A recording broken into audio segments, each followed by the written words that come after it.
అస్మద్గురుభ్యో నమ. ఆండాళ్ దివ్య తిరువడిகளே శరణం.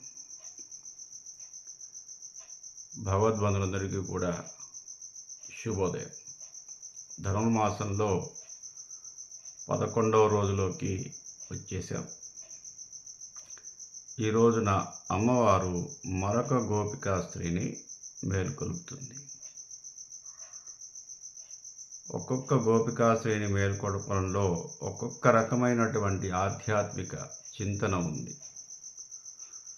ఒక్కొక్క రకమైనటువంటి భక్తి భావంతో పారవశ్యంతో వారు పడుకొని ఉన్నారు. దాంట్లోని అంతర్గత రహస్యాలు అనేకం ఉన్నాయి.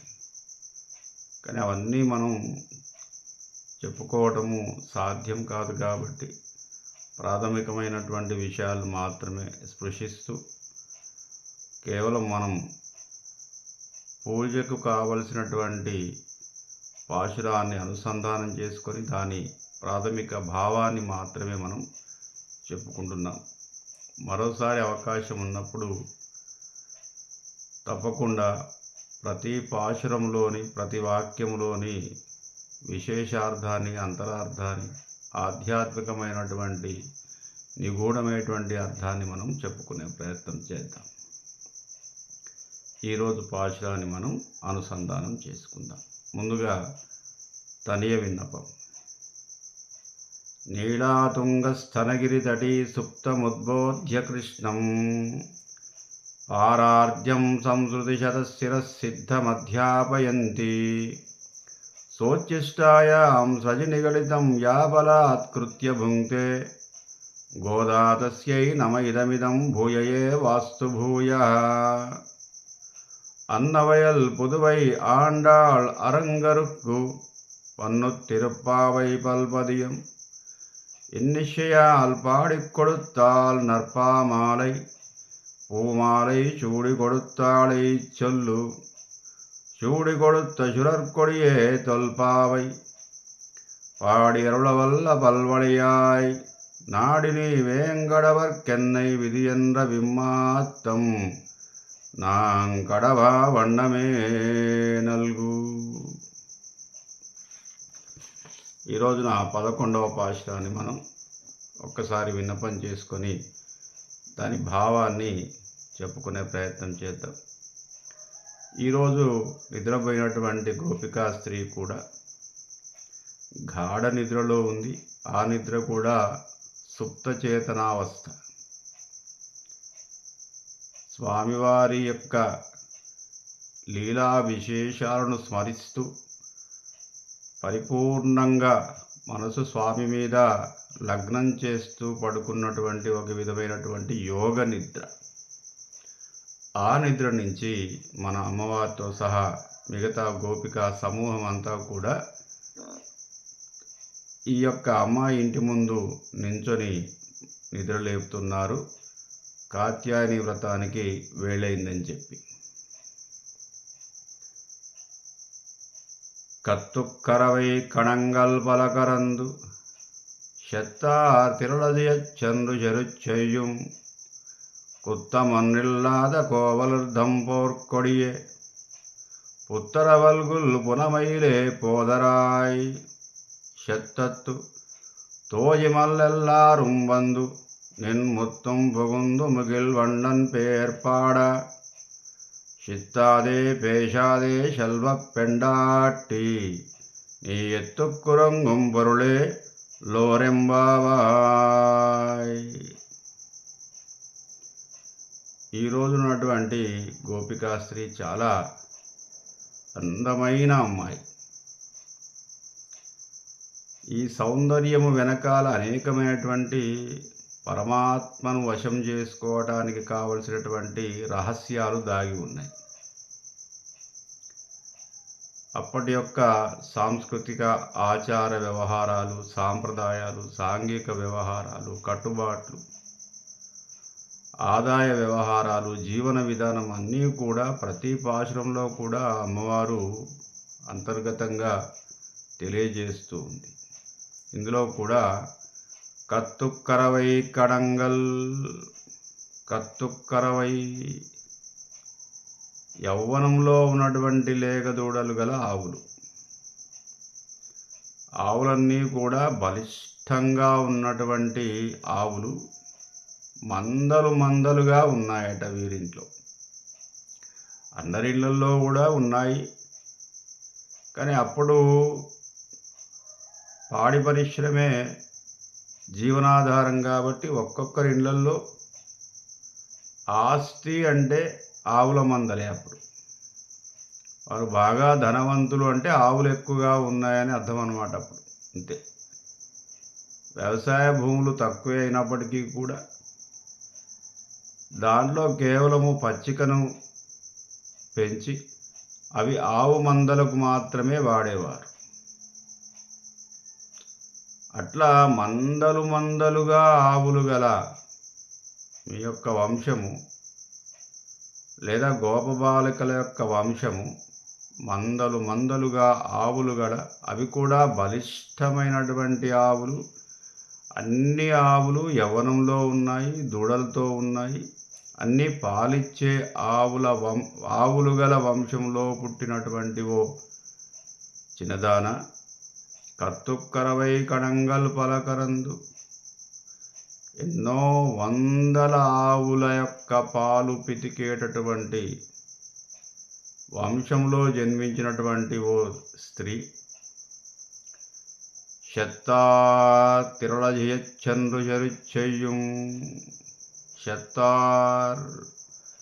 శత్రులు గనక దాడి చేస్తే తమ బలపరాక్రమాలతో వాడినందరినీ కూడా ఓడించే గల శక్తియుక్తులు ఉన్నటువంటి గోపవంశంలో పుట్టినటువంటి ఓ చిన్నదాన.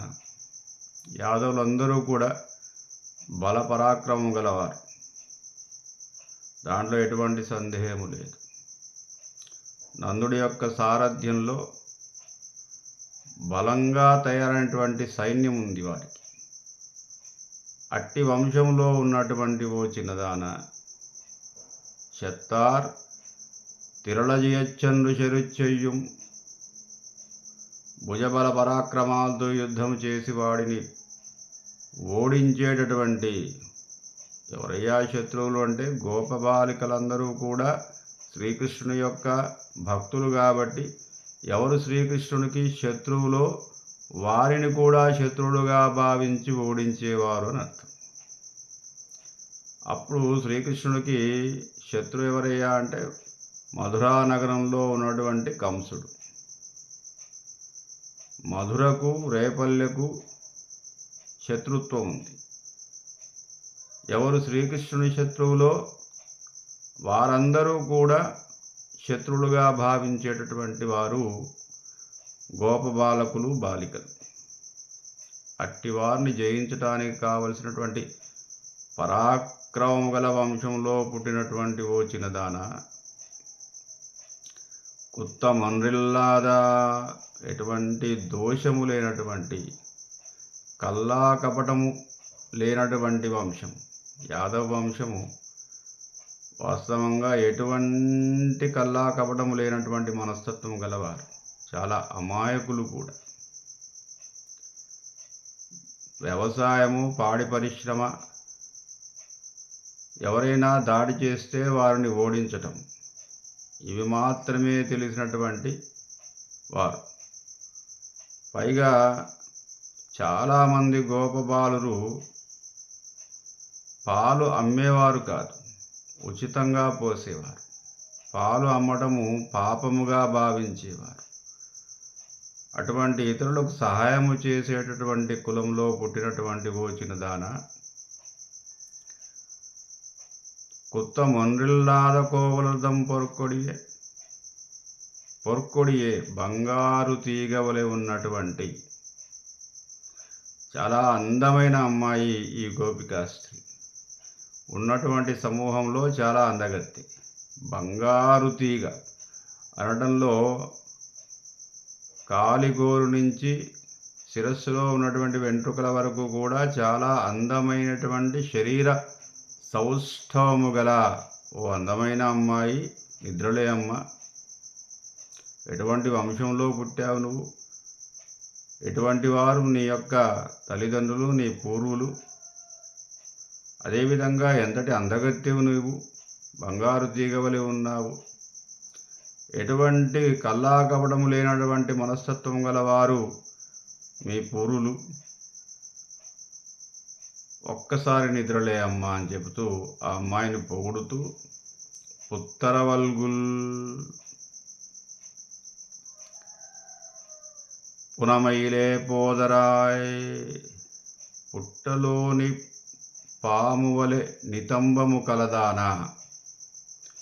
ఇదొక కొత్త విశేషణం. వాస్తవంగా మనకు తెలుగు సాహిత్యంలో కూడా ఇటువంటి ప్రయోగము ఎక్కడా లేనట్టుగా అనిపిస్తుంది. కొత్త ప్రయోగం. నితంబము అంటే వెనుక భాగం, తొడలు లేదా వెనుక భాగం, సీట్ అంటారు కదా, అందమైనటువంటి తొడలు గలదాన. ఈ తొడలని పుట్టలోని పాము పడగవలె ఉన్నటువంటి తొడలు గలదాన. వాస్తవంగా ఇది ఒక రకమైనటువంటి కుండలిని విద్య. ఎందుకు ఆ విధంగా ప్రయోగం చేశారు ఆ అమ్మాయిని అంటే, మామూలుగా అందమైనటువంటి ఏదో పిక్కలు గలదాన, తొడలు గలదాన, వెనుక భాగం గలదాన అనవచ్చు. కానీ పుట్టలోని పాము యొక్క పడగ వలె, పుట్టలోని పాము మొత్తం చుట్టుకొని ఆ పడగంతా కూడా తన శరీరాన్ని కప్పుతూ ఉంటుంది. ఒక రకమైనటువంటి కుండలిని రహస్యం అన్నమాట. ఆ రహస్యాలు తెలిసిన దానా అని అర్థం. అంటే మూలాధార చక్రం నుంచి కూడా సహస్రార చక్రం వరకు ఉన్నటువంటి ఈ వెన్నుపాము ఏదైతే ఉందో అదే పాము. ఈ పడగ ఏమిటయ్యా అంటే సహస్రార చక్రం. 1000 రేకులు గల ఒక తామర పువ్వు వలె ఉన్నటువంటి ఈ శిరస్సులో ఉన్నటువంటి ఒక చక్రం. మూలాధార చక్రం నుంచి కూడా సహస్రార చక్రం వరకు ఉన్నటువంటి శక్తి ఏదైతే ఉందో అటువంటి మూలాధార శక్తి కుండలిని విద్య, యోగ విద్య తెలిసినటువంటి ఓచినదానా అని కూడా దీని యొక్క అంతరార్థం ఉంటుంది. ఇది సాహిత్యంలోనే కొత్త ప్రయోగం, కొత్త విశేషణం అన్నమాట. పుత్తరవల్గుల్ పునమైలే, మయూరము, నెమలి, పురివిప్పినటువంటి నెమలి వంటి అందము కలదాన లేదా నడక గలదాన. నడకకు నెమలి ప్రతీక. ఆ విధంగా అందమైనటువంటి పురివిప్పిన నెమలి వంటి దాన, నెమలి వంటి అందమైన నడక గలదాన, పాము పడగల వంటి నితంబము కలదాన, బంగారు తీగ, ఎన్ని విశేషణాలు వాడారు. ప్రతి విశేషణానికి వెనుక ఒక రహస్యమైనటువంటి అర్థము దాగి ఉంది. పోదరాయ్, రమ్ము, లేవమ్మ, మనకు వ్రతానికి వేళైపోయింది. శత్తత్తు తోజియమారెల్లారు, మీ సకులు, స్నేహితులు, బంధువులు, నేను, అమ్మవారు అందరము కలిసి వచ్చేసామమ్మా నీ ఇంటి ముందుకు. నీ చెలికత్తెలందరూ వచ్చేశారు, నీ స్నేహితురాళ్ళంతా కూడా వచ్చేశారు.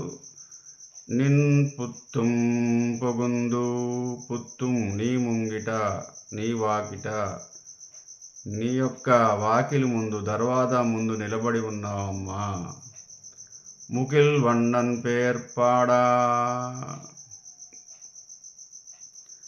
ముకిల్ వన్నన్ మేఘశ్యాముడైనటువంటి శ్రీకృష్ణ పరమాత్మ యొక్క పేర్పాడ, ఆయన నామమును జపిస్తూ, ఆయన పాటలు పాడుతూ, ఆయనకు సంబంధించినటువంటి విశేషాలన్నీ కూడా పాటల రూపంలో, స్తోత్ర రూపంలో పాడుతూ ఉండగా, చిత్తాదే పేషాదే శల్వ పెండాట్టి, చిత్తాదే కదలకుండా ఉన్నావు, పేషాదే పలకకుండా ఉన్నావు, శల్వ పెండాటి, ఓ అమ్మాయి. పెండాటి అంటే ఓ అమ్మాయి, అంటే సంపన్నురాలైనటువంటి అమ్మాయి. బాగా ధనవంతులు ఏం చేస్తారు, తెల్లవారేదాకా కూడా నిద్రపోయి ఉంటారు.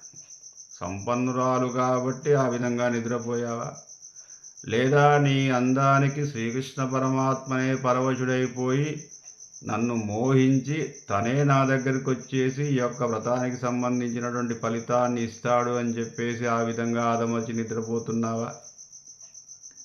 ఏమిటి నీ నిద్రలోని యొక్క ఆంతర్యము, ఏమిటి నీ భావము?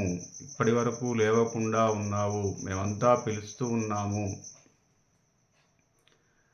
పేర్పాడ ఆయన నామమును పేరును పాడుతూ ఉండగా శ్రీకృష్ణ పరమాత్మ యొక్క దివ్య లీలా విశేషాలన్నింటినీ కూడా పాటల రూపంలో స్తోత్ర రూపంలో పాడుతూ ఉండగా నీకెలా నిద్రపడుతుందమ్మా? చిత్తాదే పేషాదే శల్వ పెండాటిని ఎత్తుక్కురంగుం. ఏమి ఆశించి ఇటువంటి నిద్రపోతున్నావు? వ్రతము చేస్తేనే కదా ఫలితం వచ్చేది, వ్రతము చేయకుండానే నిద్రపోతున్నావే. ఏమిటి నిద్రకు? పిలిచినా కానీ పలకట్లేవే, రావట్లేవే. ఇప్పటి వరకు తయారైపోయి ఇంకా ఇంటి ముంగిట మా కోసం ఎదురు చూస్తూ ఉన్నావని చెప్పేసి మేము అనుకున్నాము. మేము వచ్చే వరకు, పిలిచే వరకు కూడా పడుకొని ఉన్నావు. నీ అందంతో స్వామిని ఏమైనా లోబరుచుకున్నావా? నీ యొక్క యోగత్వం ద్వారా నీ యొక్క కుండలినీ విద్య ద్వారా స్వామిని స్వాధీనం చేసుకున్నావా అమ్మ? వచ్చేసే, వెళ్ళిపోదాం. స్వామి మన కోసం ఎదురు చూస్తూ ఉన్నారు. పొరుళే లోరుం భావాయ్. ఈ యొక్క నిద్రకు కారణం ఏమిటమ్మా? మాకేమీ అర్థం కావట్లేదు, పిలిచినా రావట్లేవు అమ్మా, త్వరగా వచ్చేసే అని చెప్పేసి చాలా భక్తిభావంతో ప్రేమగా ఈ యొక్క గోపబాలికల్ని పిలుస్తూ ఉన్నారు. కత్తుక్కరవై కణంగల్ పలకరందు చెత్తా తిరుళజయచ్చందు చెరుచ్చయ్యం குத்தமொன்றில்லாத கோவலர்தம் கொடியே புத்தரவல்குல் புனமையிலே போதராய் செத்தத்து தோஜிமல்லாரும் வந்து நின் புத்தும் புகுந்து மிகில் வண்ணன் பேர்பாட சித்தாதே பேசாதே செல்வப் பெண்டாட்டி நீ எத்துக்குறங்கும் பொருளே ఏలోరుంబావాయ్. స్వస్తి ప్రజాభ్యాం.